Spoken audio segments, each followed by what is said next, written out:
It started as a cruel joke, one that was never supposed to mean anything more than a few laughs among board executives on a Friday night. The idea came from Darren, the youngest marketing director at Granton Industries, who thought it would be hilarious to set their boss, the famously elegant and untouchable CEO Olivia Grant, on a fake blind date. "Let's make it interesting," Darren had said with a smirk. "She thinks she's too good for anyone. Let's set her up with someone totally unexpected." "Like who?" He'd laughed. "Like the janitor." They all chuckled, thinking of the quiet man who pushed his cart through the hallways after hours, always keeping his head down. His name was Henry. Mid-40s, soft-spoken, with silver starting to show in his hair. He worked nights, barely spoke to anyone except for a polite greeting, and never joined office chatter. It was meant to be a prank, but Darren wanted to impress his friends and maybe teach Olivia a lesson in humility, as he called it. He didn't know that the joke would turn into something unforgettable. Henry had no idea why the HR manager had called him into her office that morning. He stood there awkwardly, hands clutching his cap, as she smiled too brightly. "Henry, someone has requested to meet you for dinner tonight. It's, well, kind of a special invitation." He blinked. "Me?" "Yes, you." He hesitated, confused. "Ma'am, I think there's a mistake. I just clean the offices." "There's no mistake. It's a formal request," she insisted, hiding her discomfort. She'd been told to make sure Henry showed up. "Please, wear something nice. The restaurant's name is the Golden Lantern, 7 p.m. He walked out of her office bewildered, certain someone had mixed him up with another person. But part of him, small, hesitant, hopeful, wondered if maybe fate was being kind for once. That evening, Olivia Grant sat alone in the candlelit restaurant, scrolling through her phone. She'd agreed to this blind date reluctantly, after her assistant insisted that it might be good for her to relax. The moment she looked up and saw Henry standing by the door, nervously tugging at the sleeves of his only dress shirt, her breath caught. Everyone else in the restaurant turned to stare, confused. The hostess looked uncertain. "Ma'am, this gentleman says he's here for you." Olivia blinked, her CEO composure kicking in. "For me?" Henry stepped forward, clutching a small bunch of daisies he'd bought from a street vendor. "Good evening, ma'am. I'm Henry. I think we're supposed to have dinner." The laughter from a corner table made Olivia's stomach twist. She recognized them immediately, Darren and a few of his friends from the office, hiding behind wine glasses, phones discreetly recording. Her jaw tightened. She realized what this was. But instead of anger, something deeper filled her, pity, and shame. Not for herself, but for the man standing in front of her, who didn't know he was the punchline. "Henry," she said softly, standing up. "Of course. Please, sit." The laughter stopped. Darren's smirk faded as Olivia smiled warmly and gestured for the waiter. "2 menus, please. And tell the chef we'll be having the special." Henry's hands trembled slightly as he sat down. "Ma'am, if this is a mistake, I understand. I don't want to." "No mistake," Olivia interrupted gently. "I think we were both meant to be here tonight." They talked for hours. At first, Henry was shy, speaking only when asked, apologizing too often. But Olivia listened, really listened, and soon, he began to open up. He told her how he'd once worked as a construction foreman until an accident left him with a permanent limp and no job.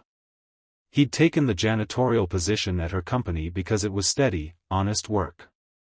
He mentioned his late wife, how she used to pack him lunch with a note inside, and how quiet his apartment felt now. And then he smiled, small and genuine.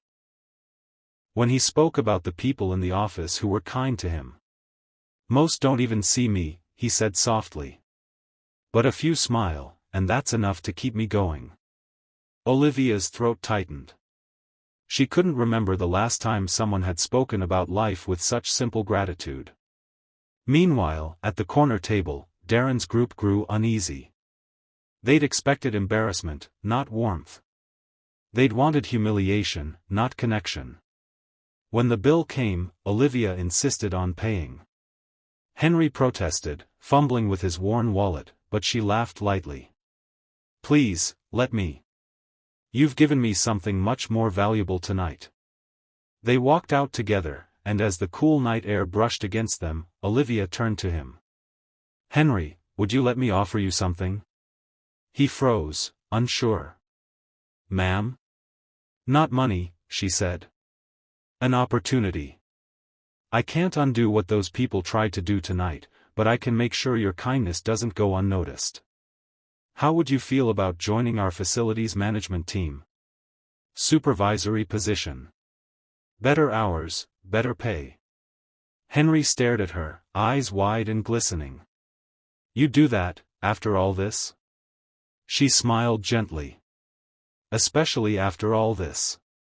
The next morning, when Olivia walked into the office, the same group that had set the prank was already whispering, waiting for her reaction. She strode to the middle of the open floor and stopped in front of them. The room went silent. "Last night," she said, her voice calm but cold, "someone thought it would be funny to humiliate another human being. To mock someone who works just as hard as the rest of us. I know exactly who it was." Darren swallowed hard. "What you did," Olivia continued, "said more about you than it did about him. Henry is now part of my personal operations team. And for anyone who finds that amusing, you can hand in your badge right now." Her eyes swept the room, firm and full of quiet authority. Kindness is not weakness. Humility is not something to laugh at. Remember that. The office remained silent. Even Darren couldn't meet her gaze. Later that day, Henry arrived, wearing a new company badge and the same shy smile. The staff looked at him differently now, not as the janitor, but as a man who had somehow reminded them of their own humanity. When Olivia saw him, she greeted him warmly. "Welcome, Mr. Collins. I hope your new office suits you." He looked down, his voice trembling. "I don't know how to thank you, ma'am." She smiled softly. "You already have, Henry. You reminded me why I started this company, to build something that values people, not just profits." Months passed, and the story spread quietly across the company. Some employees whispered it to new hires as a kind of legend, the night the CEO went on a blind date with the janitor and ended up changing everyone's hearts. One evening, Henry stopped by Olivia's office to drop off some reports. She was sitting by the window, tired but smiling. "Ma'am," he said gently, "you know. I think your late husband would be proud." Olivia looked up, eyes glistening. "You knew?" "I saw his photo once in your office," Henry said softly. "He had that same kindness in his eyes. You've kept it alive." Her throat tightened, and she blinked back tears. "Thank you, Henry." He hesitated, then said, "You know, sometimes life has a funny way of bringing good people together, even through bad jokes." Olivia laughed softly, shaking her head. "Yes, it does." They stood there for a moment, two souls who'd met under the worst circumstances and created something beautiful out of it. The world outside kept moving, but inside that office, time seemed to pause, a silent reminder that dignity and kindness never go out of style. And though the prank had begun as cruelty, it ended as a story that spread beyond the walls of Granton Industries. It reached people who needed to remember that no one is beneath kindness. And that sometimes, the most unexpected meetings are the ones that heal something broken in us all.